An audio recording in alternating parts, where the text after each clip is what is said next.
गल्प बंधु रक्षा पिलाए तुम्हें मैंने निश्चित ही नीति वाक्यटी शुणी ऋण कर ना कि ऋण दियो ना यार अर्थ कौन। ऋण करवा निजर व्यक्तिगत आवश्यकता तुम्हें तुम बंधु कि संपर्क कौन जिनिस टंका किसी दिन मागी नवा और पर ताहा तांकु फेरे देवाई प्रतिश्रुति देवा। ऋण देवा अर्थ है तुम्हें तुम निज जिनिस बा टंका को तुम कौन बंधु संपर्कीय किंबा अन्य काहारी को तांकर आवश्यकता बेले देवा एवं से तांकर सुविधा व प्रतिश्रुति अनुसार तुमको फेरे देवा। तेणु ऋण देवा और ऋण नेबा दुईटी कथा परस्पर विपरीत किंतु ए दुईटी जाक प्रकृत में बड़ मंद अभ्यास। बेले बेले यह आम मान बड़ असुविधा पकाई थाए।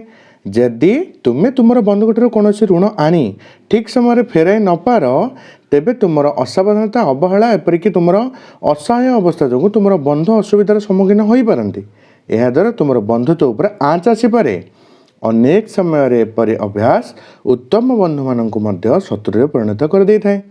तेणु जो लोक कौन जिनिस बा टंका ऋण निए बा ऋण दिए से तार जिनिस बा टंका ओ बंधु ए सबू को हराई बसे। ऋण करने अभ्यास बेले बेले ऋण ग्रहीता को अशेष निंदा और अपमान सम्मुखीन कराई थाए। से आत्मसम्मान हराई बसे। समस्ते एभली लोकों दूरे रुहति और कहीं कथा को विश्वास करती नहीं। सेपरी व्यक्ति को असुविधा समय कहीं साहाय्य करते नहीं। तुम्हें मैंने ऋण करने को केवेले एक अभ्यास परिणत कर ना। ए संपर्क में गपटे शुणा। गोटे सहर में राकेश नाम जन व्यक्ति बास करुले। विमल नामक जड़े बंधु थे।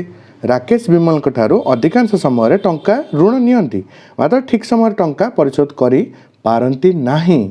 दिने राकेश बंधु विमल निकट को जाई 1 लाख टंका ऋण मागिले। विमल आर्थिक अवस्था सेते भल नुहे। तांको पाखरे बेसी टंका नथिला। पुअर परीक्षा फीस देवाई से जहाँ किसी टंका संचय कर रखी सप्ताह मध्य परीक्षा फीस देवार थिला। विमल राकेश को कहले देख राकेश तुम्हें जब ठीक समय टंका परिशोध कर तेबे नियो ता नहले मो पुअर ठीक समय फीस जमा न कले से परीक्षा दे पारिब नहीं एवं तार गोटे वर्ष नष्ट हो। राकेश ठीक समय टंका फेरे देवा प्रतिश्रुति देले। निजर स्त्री मना करने सत्वे विमल राकेश को टंका धार देदेले। राकेश आसी टंका फेरेबे बोली विमल गोटे सप्ताह पर्यंत अपेक्षा कले किंतु राकेश टंका फेरेबा तो दूर कथा देखा देले नहीं। तेणु पुअर परीक्षा फीस देवा दिन विमल जाई बंधु राकेश को घरे पहुँचले। तांको टंका फेरे देवाक अनुरोध भी कले। राकेश टंका जोगाड़ कर न पारिबारु दुख प्रकाश कले। कौन सी प्रकार टंका जोगाड़ करने को विमल राकेश को जणाइले मात्र राकेश टंका जोगाड़ कर पारे नहीं एवं निजर अक्षमता प्रकाश कले। बंधुंर एपरी उत्तर शुणी विमल खूब उत्तेजित हेले। तांकर आउ किछि करिबार नथिला। से उच्च स्वर राकेश को भर्त्सना कले। तापर विमल निज घर को फेरी आसिले। घरे तांको पुओ स्त्री तांको अपेक्षा थिले। सब घटना शुणी तांको पुओ कांदिबा आरंभ करदेला। स्त्री विमल को ऊपर भीषण विरक्त हेले। विमल निजे निज काम पई खूब अनुतप्त थिले। विमल और तांको स्त्री अन्य कौन उपाय पाई पारे नहीं। से माने कौन करेंगे किसी भाई पारे नहीं।